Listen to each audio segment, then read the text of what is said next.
कोई कंपनी ऐसी भी हो सकती है क्या जिसके प्रोडक्ट्स का इस्तेमाल दुनिया की आधी आबादी लगभग हर दिन करती हो? चाहे आप सुबह उठते ही क्लोजअप से ब्रश करें, नहाते समय लाइफ बॉय या लक्स का इस्तेमाल करें, बालों में सनसिल्क या क्लीनिंग प्लस लगाएं, या फिर कपड़े धोने के लिए सर्फ, व्हील या रिन का यूज करें। और अगर नहाकर निकल गए हो तो फिर पॉन्ड्स लगाइए या फिर ग्लो एंड लवली। प्रोडक्ट एक ही कंपनी का बिकने वाला है, नाम है हिंदुस्तान यूनिलीवर लिमिटेड। और सिर्फ आप ही नहीं बल्कि आप जैसे 3.5 अरब लोग हर रोज यूनिलीवर का कोई ना कोई प्रोडक्ट इस्तेमाल करते हैं, क्योंकि ये कंपनी आज दुनिया के 190 से भी ज्यादा देशों में ऑपरेट करती है, या फिर हम कह सकते हैं कि पूरी दुनिया में ही, क्योंकि टोटल देश ही 195 है। पर सवाल ये उठता है कि साबुन बेचने से शुरू हुई एक मामूली सी कंपनी आखिर इतनी बड़ी कैसे हो गई कि आज पूरी दुनिया पर राज कर रही है। नाम से स्वदेशी लगने वाली यह कंपनी क्या वाकई में इंडियन है, या फिर इसकी सच्चाई कुछ और ही है? और सबसे जरूरी बात, इस मुकाम तक पहुंचने के लिए HUL को क्या क्या स्ट्रगल्स और लीगल बैटल्स फेस करने पड़े हैं, सब कुछ हम बहुत डिटेल में जानने वाले हैं आज के इस वीडियो में। तो दोस्तों, हिंदुस्तान यूनिलीवर लिमिटेड को पूरी तरह से समझने के लिए हमें समय का पहिया घुमाकर 1885 में जाना होगा, जहां ब्रिटेन में रहने वाले दो भाई विलियम हेस्केथ लीवर और जेम्स डॉर्सी लीवर एक साथ मिलकर लीवर ब्रदर्स नाम की एक कंपनी शुरू करते हैं। ये कंपनी सनलाइट नाम से साबुन बनाती थी, जो कि इंग्लैंड के साथ साथ इसके आसपास के देशों में भी काफी पॉपुलर था। असल में ये साबुन एक क्लीनिंग प्रोडक्ट होने के साथ साथ समाज में हाइजीन और हेल्थ का भी मैसेज देता था, जो कि लोगों को खूब पसंद आता। इसके बाद 1888 में कोलकाता के पोर्ट पर सनलाइट साबुन से भरे बक्से उतारे जाते हैं और यहीं से लीवर ब्रदर्स की इंडिया में एंट्री होती है। अभी कुछ ही समय बीता था कि ये साबुन भारतीय लोगों के बीच में भी खूब पॉपुलर हो जाता है, और इसी कामयाबी को देखते हुए 1885 में लीवर ब्रदर्स यहाँ अपने दूसरे प्रोडक्ट लाइफ बॉय को भी लॉन्च कर देते हैं। और दोस्तों, इन दोनों ही प्रोडक्ट्स के लिए कंपनी को लोगों से बहुत ही अच्छा फीडबैक मिलता है, और इस कामयाबी को देखते हुए ही लीवर ब्रदर्स अपने इस बिजनेस को एक्सपेंड करने में लग जाते हैं। लेकिन इनके सामने सबसे बड़ी प्रॉब्लम आती है रॉ मटेरियल्स, खासकर पाम ऑयल की, जिसका इस्तेमाल साबुन बनाने के लिए किया जाता था। चलिए फिलहाल अब हम आते हैं नीदरलैंड्स में, जहां इसी टाइम पर दो बिजनेसमैन जर्गेंस और वॉन डेन बर्ग मार्जरीन का बिजनेस कर रहे होते हैं। बेसिकली मार्जरीन एक प्लांट बेस्ड फैट होता है, जिसे हमारे देश में डालडा के नाम से जाना जाता है। उस टाइम पर मार्जरीन के बिजनेस में बहुत ज्यादा कंपटीशन हुआ करता था। यही वजह थी कि जुर्गेंस और वॉन डेन बर्ग 1927 में अपनी अपनी कंपनियों को एक साथ मर्ज कर देते हैं, और फिर जो नई कंपनी बनाई जाती है उसका नाम रखा जाता है मार्जरीन यूनि। और फिर इसके 2 साल बाद सितंबर 1929 में लीवर ब्रदर्स और मार्जरीन यूनि एक दूसरे के साथ हाथ मिलाकर यूनिलीवर लिमिटेड की शुरुआत कर देते हैं। अब आप सोच रहे होंगे कि साबुन बनाने वाली कंपनी और मार्जरीन बनाने वाली कंपनी का आपस में कनेक्शन क्या हो सकता है? असल में दोस्तों, भले ही ये कंपनीज अलग अलग इंडस्ट्रीज से थी, लेकिन इन दोनों के बीच में एक चीज कॉमन थी, पाम ऑयल। साबुन बनाने के लिए भी पाम ऑयल की जरूरत होती थी और मार्जरीन के लिए भी, लेकिन उस टाइम पर पाम ऑयल की भारी किल्लत थी और इसे एक बड़े लेवल पर कलेक्ट करना बहुत ज्यादा मुश्किल काम हुआ करता था। ऐसे में इन दोनों कंपनियों ने अपने प्रॉफिट्स और रिसोर्सेज को मिलाकर पाम ऑयल प्लांटेशन का फैसला लिया, और फिर इस कदम के साथ ही यूनिलीवर लिमिटेड का ग्लोबल एक्सपेंशन काफी तेज हो गया। कुछ ही सालों के अंदर ये कई नई नई कंट्रीज में एंटर कर चुके थे, और इंडिया में तो वो अपना प्रोडक्ट एक्सपोर्ट कर ही रहे थे। मतलब कि इस टाइम पर एक तरफ भारत में अंग्रेजों से आजादी के लिए संघर्ष चल रहा था, लेकिन दूसरी तरफ ब्रिटिश कंपनियां यहाँ अपने बिजनेसेस को मजबूत करने में लगी हुई थी। और फिर इसी टाइम पीरियड के ही आसपास यानी 1931 में यूनिलीवर भारत के अंदर अपनी पहली कंपनी स्टैब्लिश करता है, जिसका नाम हिंदुस्तान वनस्पति मैन्युफैक्चरिंग कंपनी रखा जाता है। ये कंपनी डालडा नाम से वनस्पति घी बनाती थी, जो कि असली देसी घी का सस्ता अल्टरनेटिव था। अब डालडा इंडिया में कितना सक्सेसफुल हुआ था, शायद यह एक्सप्लेन करने की मुझे जरूरत नहीं होगी, क्योंकि मैंने इस टॉपिक के ऊपर अलग से एक डिटेल्ड वीडियो बनाई हुई है, जिसका लिंक आपको डिस्क्रिप्शन में मिल जाएगा। हालांकि डालडा को इंडिया में जो सक्सेस मिली थी, वहां तक पहुंचना यूनिलीवर के लिए आसान बिल्कुल भी नहीं था, क्योंकि इस दौरान इंडिया में स्वदेशी मूवमेंट अपने चरम पर था, जिसके तहत महात्मा गांधी और उनके सपोर्टर्स ने ब्रिटिश प्रोडक्ट्स का बायकॉट करना शुरू कर दिया था। स्वदेशी मूवमेंट की वजह से साबुन, एडिबल ऑयल और इन जैसे बहुत से प्रोडक्ट्स भारत के अंदर ही बनाए जाने लगे, जिससे कि थोड़े लो क्वालिटी के होने के बावजूद भारतीय लोग इन्हें ही यूज करते थे। और दोस्तों, इस आंदोलन की वजह से यूनिलीवर के सेल्स में भी भारी गिरावट आ गई थी। और फिर यही सब देखते हुए यूनिलीवर ने लोकल मैन्युफैक्चरिंग की तरफ कदम बढ़ाया। मई 1934 में उन्होंने मुंबई के अंदर अपनी पहली सोप फैक्ट्री खोली ताकि इंडिया में मैन्युफैक्चरिंग और एम्प्लॉयमेंट अपॉर्चुनिटीज देकर बायकॉट के इन्फ्लुएंस को कम किया जा सके। इसके अलावा इंडिया में लोकल मैन्युफैक्चरिंग शुरू करने का एक रीजन यह भी था कि ब्रिटेन से इंपोर्ट करने की वजह से इनके साबुन की कीमत काफी बढ़ जाती थी और इस इंपोर्टेड प्रोडक्ट को इंडिया के ज्यादातर लोग अफोर्ड नहीं कर पाते थे। इसीलिए यूनिलीवर ने इस स्ट्रैटेजी की मदद से देसी पहचान बनाने की कोशिश की, साथ ही कम कीमत में प्रोडक्ट उपलब्ध कराकर इसने एक लार्ज कस्टमर बेस को टारगेट किया, जो कि कंपनी के लिए काफी प्रॉफिटेबल साबित हुआ। इसके बाद 1935 में उन्होंने इंडिया के अंदर अपनी तीसरी कंपनी यूनाइटेड ट्रेडर्स लिमिटेड की शुरुआत की, जो कि कपड़े, मेटल और केमिकल्स का इंपोर्ट एक्सपोर्ट करती थी। इसके बाद आया 1956, जब हिंदुस्तान वनस्पति manufacturing company, liver brothers India और यूनाइटेड ट्रेडर्स लिमिटेड, इन तीनों को ही मर्ज करके हिंदुस्तान लीवर लिमिटेड का गठन किया गया। हालांकि जून 2007 में ये नाम बदलकर हिंदुस्तान यूनिलीवर लिमिटेड यानी कि HUL कर दिया गया था। लेकिन इस मर्जर की कहानी उतनी सिंपल नहीं है जितनी नजर आ रही है, क्योंकि देश को 1947 में आजादी मिल चुकी थी और उस समय भारत में फॉरेन कंपनीज के खिलाफ कड़ा रुख अपनाया जा रहा था। विदेशी ओनरशिप पर नए नियम और कानून लगाए जा रहे थे, जिसके चलते बाहरी कंपनियों को अपने ऑपरेशंस में कई सारे बदलाव करने पड़े। इसी से ही परेशान होकर यूनिलीवर ने इन तीनों कंपनीज को आपस में मिला दिया और हिंदुस्तान यूनिलीवर लिमिटेड में इंडियंस को 10% इक्विटी दे दी गई, ताकि कंपनी के ऊपर लगा विदेशी ओनरशिप का धब्बा हटाया जा सके। साथ ही इन्होंने पहली बार प्रकाश टंडन नाम के एक ऐसे आदमी को कंपनी का डायरेक्टर बनाया जो कि इंडिया से थे।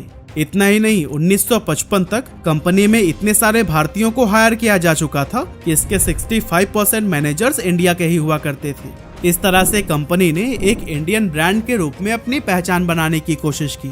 और दोस्तों, इन्हीं सभी स्ट्रैटेजीज के चलते ही आज भी बहुत सारे ऐसे लोग हैं जो कि हिंदुस्तान यूनिलीवर लिमिटेड को एक इंडियन ब्रांड समझते हैं, जबकि आज भी यह यूनिलीवर PLC नाम की एक ब्रिटिश कंपनी की सब्सिडियरी है। खैर, वापस कहानी पर आए तो इन सभी स्ट्रैटेजीज की वजह से भारत HUL के लिए एक बहुत ही प्रॉफिटेबल मार्केट साबित हो रहा था, क्योंकि यहाँ कॉम्पिटिशन्स बहुत कम थी और पॉसिबिलिटीज बहुत ही ज्यादा। इसीलिए कंपनी अब FMCG सेक्टर को टेक ओवर करने में लग गई। 1959 में इन्होंने सर्फ नाम से अपना वॉशिंग पाउडर बनाया, तो वहीं 1964 में अनेक घी और सनसिल्क शैम्पू को लॉन्च किया और फिर 1966 तक ये बेबी फूड सेगमेंट में भी एंटर कर चुके थे। हर साल नए प्रोडक्ट्स को लॉन्च करना, कंपनीज को एक्वायर करना और नए नए सेक्टर्स को एक्सप्लोर करना मानो इनका मिशन बन गया था। सब कुछ उम्मीद से ज्यादा अच्छा चल रहा था, लेकिन इसके अगले ही साल कुछ ऐसा हुआ कि कंपनी बंद होने के कगार पर पहुंच गई। एक्चुअली 1973 में सरकार ने साबुन और वनस्पति जैसे कई सारे प्रोडक्ट्स पर प्राइस कंट्रोल लगा दिए ताकि इन्फ्लेशन को कम किया जा सके। इस दौर में चाहे भारतीय हो या विदेशी, हर तरह की कंपनियों के लिए बिजनेस करना बहुत मुश्किल हो गया था, क्योंकि सरकार ने प्राइस को इतना कम कर दिया था कि ज्यादातर कंपनियां भारी लॉस में जाने लगी थी।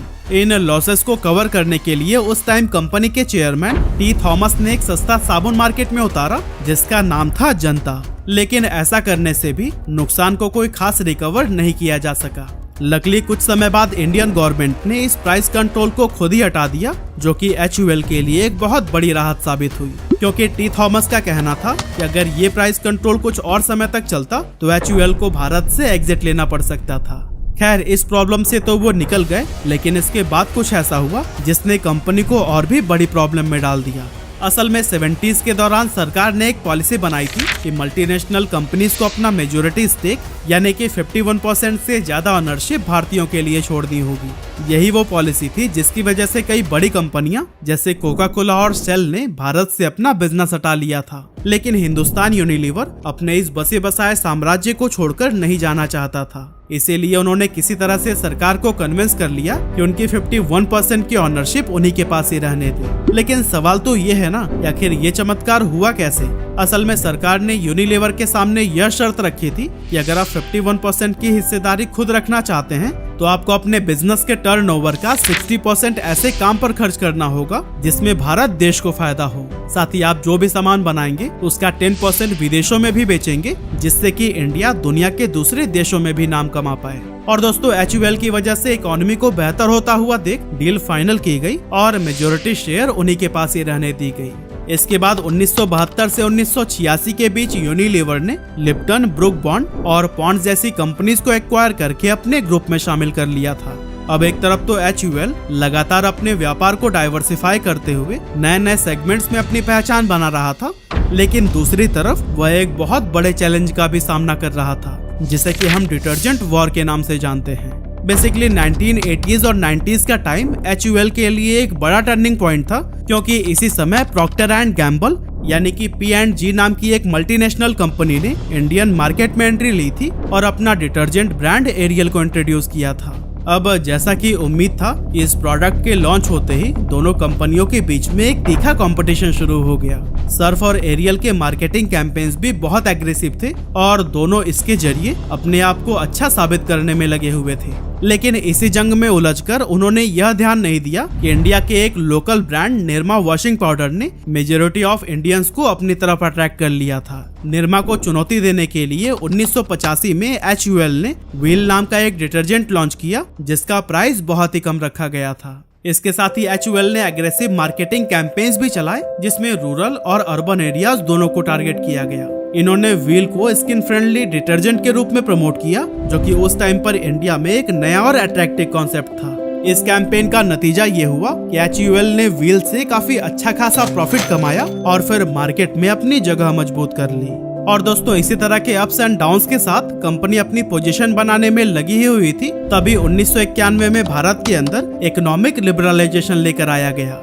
इसके साथ ही HUL के लिए भारत में हजारों अपॉर्चुनिटीज के रास्ते खुल गए, क्योंकि उस समय सरकार ने उन सभी नियम कानून को खत्म कर दिया था जो कि विदेशी कंपनियों के लिए भारत में बिजनेस करना मुश्किल बना रहे थे। इसका फायदा उठाने के लिए हिंदुस्तान यूनिलीवर ने नए नए बिजनेस एरियाज में अपना एक्सपेंशन और भी तेज कर दिया। एग्जाम्पल के लिए 1993 में इसने टाटा ऑयल मिल्स कंपनी को अपने साथ में मर्ज कर लिया, जो कि अपने पॉपुलर सोप ब्रांड हमाम के लिए जाना जाता था। यह मर्जर भारत की कॉर्पोरेट हिस्ट्री का एक बहुत बड़ा इवेंट था, क्योंकि टाटा ग्रुप उस समय भी भारत के सबसे बड़े और रेस्पेक्टेड बिजनेस हाउसेज में से एक था। हालांकि ये मर्जर HUL के लिए फाइनेंशियली रिस्की डिसीजन था, क्योंकि टाटा ऑयल मिल्स का बिजनेस उस समय घाटे में चल रहा था। इसके अलावा इस मर्जर के दौरान एम्प्लॉयज और शेयर होल्डर्स के बीच काफी प्रोटेस्ट और डिस्प्यूट्स भी हुए थे, क्योंकि मर्जर के चलते कई सारे लोगों को नौकरी से निकाल दिया गया था। अब दोस्तों, भले ही हिंदुस्तान यूनिलीवर के लिए टाटा ऑयल मिल्स के साथ में शुरुआती अनुभव उतना अच्छा नहीं रहा, लेकिन कुछ समय बाद यही टाटा ऑयल मिल्स HUL की बिजनेस एफिशिएंसी को बढ़ाने और FMCG सेक्टर में मजबूत पकड़ बनाने में मददगार साबित हुआ। इसके अलावा HUL ने यूबी ग्रुप की किसान कंपनी और कैडबरी इंडिया की डोलॉप्स आइसक्रीम को भी 1993 में ही एक्वायर किया था। इसके बाद आया साल 1996, जब हिंदुस्तान यूनिलीवर और टाटा ग्रुप की लक्मे ने एक साथ मिलकर एक 50-50 ज्वाइंट वेंचर बनाया, जिसे लक्मे यूनिलीवर लिमिटेड का नाम दिया गया। हालांकि यह ज्वाइंट वेंचर सिर्फ 2 सालों तक ही चला, जिसके बाद से 1998 में टाटा ने अपने 50% हिस्सेदारी भी HUL को ही सौंप दी, ताकि वो अपने कोर बिजनेसेस यानी कि स्टील और मोटर्स पर फोकस कर सके। 90s के दौरान HUL ने खूब तरक्की देखी और बहुत ही तेजी से अपनी मार्केट शेयर को इंक्रीज करते गए। लेकिन फिर 2001 में कुछ ऐसा हुआ कि कंपनी की रेप्यूटेशन काफी ज्यादा खराब होने लगी और HUL एक बहुत बड़े लीगल बैटल में फंस गया। एक्चुअली तमिलनाडु के एक हिल स्टेशन कोडाईकनाल में HUL की एक फैक्ट्री थी, जहां 1980s से ही मरकरी थर्मामीटर्स बनाने का काम होता था। ये थर्मामीटर्स ज्यादातर यूनाइटेड स्टेट्स और यूरोप में एक्सपोर्ट किए जाते थे। लेकिन समस्या तब शुरू हुई जब फैक्ट्री के अंदर थर्मामीटर्स टूटते थे या फिर प्रोडक्शन के दौरान बचा हुआ मरकरी जो निकलता था उसे आसपास के जंगलों में डंप कर दिया जाता था। इससे न सिर्फ मिट्टी और पानी बल्कि लोकल एनवायरनमेंट भी जहरीला हो गया। यहाँ तक कि मरकरी वेपर्स भी फैक्ट्री के आसपास के वातावरण में फैलने लगे और सीधे इंसानों और जानवरों के कांटेक्ट में आ गए। इसके चलते वहाँ की लोकल कम्युनिटीज अलग अलग बीमारियों की चपेट में आने लगी, लोगों को सांस लेने में दिक्कत होने लगी, साथ ही किडनी और लिवर से संबंधित प्रॉब्लम्स का भी उन्हें सामना करना पड़ा। यहाँ तक कि जो बच्चे नए नए पैदा हो रहे थे उन पर भी इस पोल्यूशन का असर दिखने लगा था। लेकिन सबसे ज्यादा नुकसान तो उन लोगों को हुआ जो कि इस फैक्ट्री में काम कर रहे थे। इन वर्कर्स को मरकरी पॉइजनिंग की वजह से न्यूरोलॉजिकल डैमेज हुए, जिससे उनकी मेमोरी, सोचने की क्षमता और शरीर का बैलेंस खराब हो गया। ये सारी समस्या जब और भी ज्यादा बढ़ने लगी तो फिर लोगों ने 2001 में HUL के खिलाफ प्रोटेस्ट करना शुरू कर दिया और फिर इस कंपनी पर इतना दबाव बनाया गया कि उन्हें अपनी फैक्ट्री बंद ही करनी पड़ गई।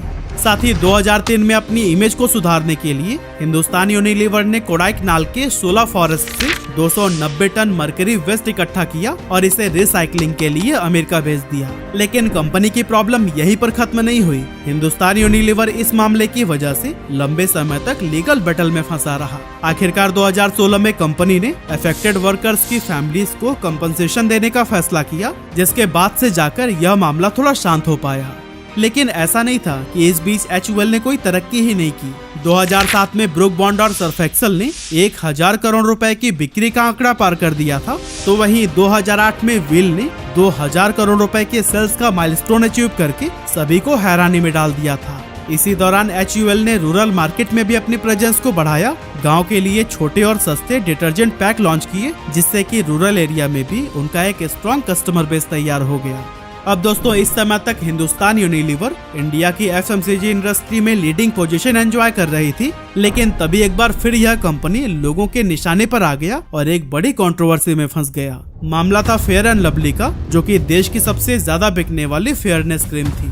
लोगों का मानना था कि ये क्रीम समाज में कलर डिस्क्रिमिनेशन और जेंडर स्टीरियोटाइप को बढ़ावा देती है, जैसे कि सफलता के लिए लड़कियों का गोरा होना जरूरी ही है। और फिर ब्लैक लाइव मैटर्स जैसे ग्लोबल मूवमेंट ने आग में घी डालने का काम किया और विरोध इतना ज्यादा बढ़ गया कि आखिरकार 2020 में HUL को इस क्रीम का नाम बदलकर ग्लो एंड लवली करना पड़ा। और अब कंपनी का मानना है कि वो फेयरनेस की जगह ग्लो और हेल्थी स्किन को प्रमोट करते हैं। इसी साल यानी कि 2020 में ही HUL ने GSK कंज्यूमर हेल्थ केयर को अपने साथ मर्ज कर लिया और इस मर्जर के चलते ही हॉर्लिक्स और बूस्ट भी हिंदुस्तान यूनिलीवर का हिस्सा बन गए। और दोस्तों, इन्हीं सभी एक्विजिशंस और मर्जर्स का ही नतीजा है कि फाइनेंशियल ईयर 2023-24 में हिंदुस्तान यूनिलीवर का टर्नओवर करीब 60,000 करोड़ रुपए के मार्क को छू गया था और सितंबर 2024 तक इसका मार्केट कैप भी 7 ट्रिलियन रुपीस से ज्यादा हो चुका है, जो कि इसे दुनिया की सबसे वैल्यूएबल कंपनीज में से एक बनाता है। आज अपने quality products, strong customer relationship और सोशल रिस्पॉन्सिबिलिटीज के जरिए हिंदुस्तान यूनिलीवर हर घर में अपनी जगह बना चुका है।